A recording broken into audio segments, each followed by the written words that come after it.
இது ஒரு சீரியஸான படமா எனக்கு படலை. முழுக்க செயற்கையாகவே இருக்கு. குண்டன் அந்த மொட்டை அடிக்க அடிக்க நிமிந்து நிமிந்து நிற்பாரு. அதுதான் வந்து எம்ஜிஆர், அதுதான் விஜய், அதுதான் அஜித். ஒரே ஒரு அரை பலமாக வாங்கினீங்கன்னா 2 நாள் ஆகுங்க அந்த அதிர்ச்சியிலேருந்து நீங்கள் விடுபடுறதுக்கு. போலீஸ் எங்கே இருக்குன்னா தனியாக ஒரு எங்கேயோ ஒன்று இல்லை, நீங்களும் நானும் தான் போலீஸ். இந்த மண்டைக்குள்ள தான் வயலன்ஸ் இருக்கு. நீங்க இசை எப்படி இருக்கணும், அல்லது மாற்று சினிமா எப்படி இருக்கணும், ஸ்டேட் வயலன்ஸ் எப்படி இருக்கு அப்படிங்கிறத தெரிஞ்சுக்கணும்னா கோர்ட்னு ஒரு மராட்டி ஃபிலிம் இருக்கு, அதை பாருங்க. விசாரணை பேட் ஃபிலிம், மாற்று கோர்ட். இப்ப நான் சொல்றது எல்லாமே தப்பா இருக்கலாம், ஆனா இதெல்லாம் ஒரு கருத்தாக நான் என்னோட கருத்தாக வைக்கிறேன். என்றைக்கு நான் வெற்றிமாறனுக்கு ரசிகனா இருப்பேன். இந்த படம் முழுக்க முழுக்க வாயரிசத்தை தான் கொண்டாடுது. இந்த மாதிரியான வன்முறை, கஸ்டடியல், இது எல்லாமே இதுவரைக்கும் பல படங்கள்ல பார்த்ததுன்னு பல பேர் சொன்னாங்க. போலீஸ் எங்க இருக்குன்னா தனியா ஒரு எங்கேயோ ஒன்று இல்லை, நீங்களும் நானும் தான் போலீஸ். போலீஸ் நம்ம ஹெட்டில் இருக்கான். அந்த டெல்லியில் நடந்துச்சுல நிர்பயா ரேப், அந்த 5 பேரையும் நம்ம தனியா பார்த்தா இதே இந்த குண்டு மொட்டை போலீஸ் அடிக்கிற மாதிரி தான் அடிப்போம் இல்லையா? அப்ப வயலன்ஸ் எங்க இருக்கு? போலீஸ்னு தனியா இருக்கானா? நம்ம தான், இந்த மண்டைக்குள்ளதான் வயலன்ஸ் இருக்கு. போலீஸ் இங்க இருக்கான், நம்ம தான் போலீஸ். வன்முறை தனியா இல்ல. அப்போ ஒரு ரேபிஸ்ட நீங்க எப்படி டீல் பண்ணுவீங்க அப்படிங்கிற ஒரு முக்கியமான பிரச்சனை இருக்கு. அப்போ இந்த படம் வன்முறையை வந்து கிராஃபிக்கா ரொம்ப டீடைல்டா காமிக்கிறதன் மூலமா ஒரு பாமர ரசனையை தான் தூண்டி விடுது. அதனால பாமர மக்கள் பார்க்கிற ஒரு கமர்ஷியல் பாமரத்தனமான படத்துக்கும் இதுக்கும் அடிப்படையில வித்தியாசம் இல்லை. இது ஒரு சீரியஸான படமா எனக்கு படலை. நீங்க இது ஒரு கமர்ஷியல் படம் அப்படின்னா, நான் வந்து ஆடுகளம் மாதிரி சமீபத்தில் பார்த்தேன், இந்த ஒரு இறுதி சுற்று அருமையான ஜாலியான படம், அந்த மாதிரி நான் பார்த்துட்டு நானும் ஓடிடுவேன். ஆனால் இது மாற்று சினிமா, இது ஒரு தீவிரமான சமூக பிரச்சனையை சொல்லுது அப்படின்னு சொல்லும்போது பெரிய பிரச்சனை வருது. அதுதான். அப்புறம் இந்த லாடம் கட்டுறது எல்லாமே இந்த அந்த நிமிஷம், முதல் நிமிஷத்துலேருந்து கடைசி நிமிஷம் வரைக்கும் முழுக்க செயற்கையாகவே இருக்கு. ஆத்தென்டிசிட்டியே இல்லை. எப்படின்னா அந்த லாடம் கட்டுற சீன் வருது இல்லை, அந்த லாடம் கட்டிட்டு அதுக்கப்புறம் நடக்க முடியாது 2 மாசத்துக்கு. அவன்லாம் ஜாலியாக போய் சாப்பிட்றான், பிரியாணி சாப்பிட்றான், வரான். அப்புறம் எல்லாம் வந்து அந்த போலீஸ் எல்லாம் அந்த போலீஸ் ஸ்டேஷனை வந்து தூய்மைப்படுத்துகிறாங்க, எல்லாமே பண்ணுறாங்க. அது எதுவுமே ஒரே ஒரு அரை பலமாக வாங்கினீங்கன்னா 2 நாள் ஆகுங்க அந்த அதிர்ச்சியிலேருந்து நீங்கள் விடுபடுறதுக்கு. அதுவும் போலீஸோட அடியை வந்து நீங்கள் வாங்கினீங்கன்னா 2 மாசத்துக்கு எழுந்துக்கவே முடியாது. அப்போ அதில் சொல்லப்படுறது எல்லாமே இப்போ இதுதான் பிரச்சனையாக இருக்குது. இந்த மாற்று சினிமாவில் வர்ற பிரச்சனை எல்லாமே ஒரு வெட்டியான் வந்து ஒரு 10 பேரை அடிக்கிறான், அதெல்லாம் தான் நம்ம பார்த்துக்கிட்டு இருக்கோம். அது விஜய் படத்துக்கும் இதுக்கும் வந்து பார்வையில், நம்ம சினிமா ரசனையில் எந்த வித்தியாசமும் இல்லை. இதில் வர்ற அந்த ஹீரோ இருக்கார்ல, அந்த ஹீரோ தான் விஜய் மாதிரி தான். அவர் வந்து அடிக்க, அந்த போலீஸ் குண்டன் அந்த மொட்டை அடிக்க அடிக்க நிமிந்து நிமிந்து நிற்பாரு. அதுதான் வந்து எம்ஜிஆர், அதுதான் விஜய், அதுதான் அஜித். ஒவ்வொரு டெரரிஸ்டும், ஒவ்வொரு ரெவல்யூஷனரியும், போலீஸ் கிட்ட மாட்டிக்கிட்ட ஒவ்வொரு கம்யூனிஸ்டும், எந்த ஒரு ஆளும் போலீஸ் கிட்ட, அது சமூகத்துக்கு எதிராக இருக்கிறதாக கருதப்படுற ஆட்கள் உடனே சூசைட் பண்ணிக்குவாங்க. அடியை தாங்காம போட்டு கொடுத்துருவாங்க. எல்லாரையும் சொல்லிடுவாங்க, அடி வந்து அவ்வளவு கொடூரமானது தெரியும், அதனாலதான் சயனைட்டை வச்சுக்கிட்டே இருக்குது, முழுங்கிறது. அப்படிலாம் யாரும் இருக்க மாட்டாங்க.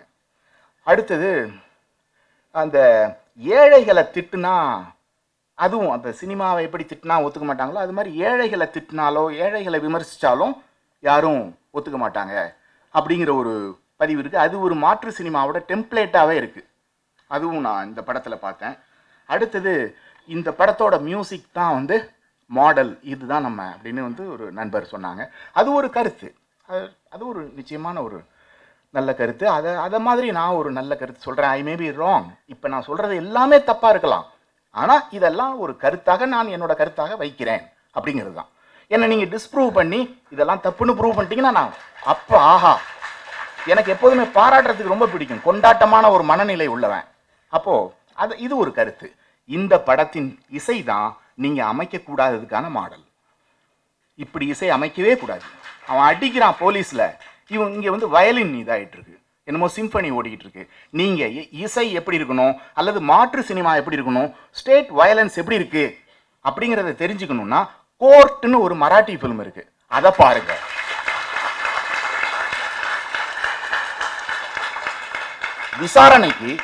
விசாரணை பேட் ஃபிலிம், மாற்று கோர்ட், ரெண்டையும் நீங்க பார்க்கலாம். நீங்க பார்த்து நீங்க முடிவு பண்ணுங்க. அதுல வர்ற ஒவ்வொரு விஷயமும் ஒரு சீன் வந்து அதுல வந்து அந்த பப்ளிக் ப்ராசிக்யூட்டர் வந்து அந்த இந்த மாதிரியான ஒரு குற்றம் செய்யாத ஒரு ஆளை ஒரு 10 ஆண்டு சிறை தண்டனை கொடுக்கணும்னு அந்த பப்ளிக் ப்ராசிக்யூட்டர் அந்த பொம்பளை வந்து சொல்லும் போது, அந்த பொம்பளை பாவம் வீட்டில் வந்து சமைச்சிட்டு, ஹஸ்பண்ட் வந்து டயபெட்டிஸ், அதுக்கு வந்து சமைச்சிக்கிட்டு அவரோட சேர்ந்து ஒரு மராட்டி ஃபிலிம் போகிறாங்க. அந்த மராட்டி ஃபிலிமில் என்ன, அந்த மராட்டி ட்ராமா, அந்த மராட்டி ட்ராமாலாம் நீங்கள் பார்த்தீங்கன்னா நம்ம டிவி சீரியல் மாதிரி இருக்கும். அதில் வரும் ஒரு வசனம் வரும், இங்கே வர்ற மகாராஷ்டிரா தேசத்துக்கு வர்ற அகதிகளெல்லாம் நம்ம வந்து கொண்டாடிக்கிட்டு கிடக்கிறோம், மராட்டியர்களுக்கே அப்படின்னு அவன் சொல்லும்போது எல்லாம் கை தட்டுவாங்க. இந்த மாதிரியான நேஷனலிசம் பேசிக்கிட்டு இருக்கிற முட்டாள்கள் தான் பப்ளிக் ப்ராசிக்யூட்டராகவும் இந்த மாதிரியான எல்லாருக்கும் சிறை தண்டனை வாங்கி கொடுக்கக்கூடிய கோர்ட்லையும் இருக்காங்க. என்ன அந்த படத்தில் சொல்கிறான். இப்படி ஒவ்வொரு இடத்துலையும் ஒவ்வொரு க்ஷணமா அந்த படத்தை வந்து ரசிக்கக்கூடியதாக இருக்குது. அதுதான் வந்து ஒரு இடத்துல அந்த கோர்ட்டு சீனில் அந்த ஆளோட காட்சி முடிஞ்சிடும், அப்புறம் ஏன் இன்னும் காமிச்சிக்கிட்டு இருக்கான்னு எனக்கு ஆச்சரியமாக இருக்கும். ஏன்னா அது முடிஞ்சாச்சு. அடுத்தது அந்த ஜட்ஜ் வந்து அடுத்த கேஸ், இவர் கிளார்க் வந்து அடுத்த கேஸ் நம்பர் 353 அப்படின்னு வாசிப்பார். அங்கே வந்து ஜெர்சி பெர்னாண்டஸ் அப்படிங்கிற ஒரு பொண்ணு வருவாங்க. வரும்போது ஆங்கிலோ இண்டியன், அவங்க வந்து இவர் ஜட்ஜி சொல்லுவார், நீங்கள் ஸ்லீவ்லெஸ் போட்டிருக்கிறீங்க, இது வந்து கோர்ட்டோட ட்ரெஸ் கோடுக்கு எகன்ஸ்டாக இருக்குது, உங்களை வந்து நான் இன்னைக்கு கேட்க முடியாது, அவுட், அவ்வளோதான். இப்படி இருக்குங்க படம். ஒவ்வொரு க்ஷணத்துலையும் அந்த வயலன்ஸ்ங்கிறது எப்படி சுற்றி அடிக்குது. ஒரு ஸ்தாபனத்தை மட்டும் அவன் புரி வைக்கிறதே கிடையாது. அது அந்த டெம்ப்ளேட்டுக்குள்ளே மாட்டவே கூடாது. அது ஒன்று. அடுத்தது வன்முறைங்கிறத வந்து நம்ம எப்போவுமே போலீஸை எதிர்த்து பேசுறது, ஒரு சிஸ்டத்தை எதிர்த்து பேசுறது ரொம்ப சுலபம். அதில் வந்து எந்த விதமான டிரான்ஸ்கிரசிவ் எலமெண்ட்டும் இல்லை. இப்போ உதாரணமாக நான் வந்து இந்த டெல்லி சம்பவம், அந்த நிர்பயா, அந்த ரேபிஸ்ட்களை நம்ம எப்படி டீல் பண்ணுவோம், அப்படி தானே உதப்போம்லாம் சொன்னேன்ல. லா காலேஜில் ஒரு இன்சிடென்ட் நடந்துச்சு, உங்களுக்கு ஞாபகம் இருக்கும். அதை டிவியில் போட்டு காமிச்சான். ஒரு பையனை ஒரு 10 பேர் சேர்ந்து அடிக்கிறது பார்த்துருக்குறீங்கள, லா காலேஜ் ஹாஸ்டலில் ஒரு 7-8 வருஷத்துக்கு முன்னால். அதுதாங்க விஷயம். அந்த 10 பசங்களும் நம்ம தாங்க, நம்மளுடைய பையனுங்க. நம்ம அந்த வயசில் இருந்தாலும் அப்படி தான் இருப்போம். இன்னொன்று, அதுக்கு முந்தின சீன் அதே சம்பவத்தில் அந்த பையன் என்ன தெரியுமா பண்ணா, ஒரு அருவாளை எடுத்துக்கிட்டு குத்துறதுக்கு வெட்டுறதுக்கு ஓடுனான்.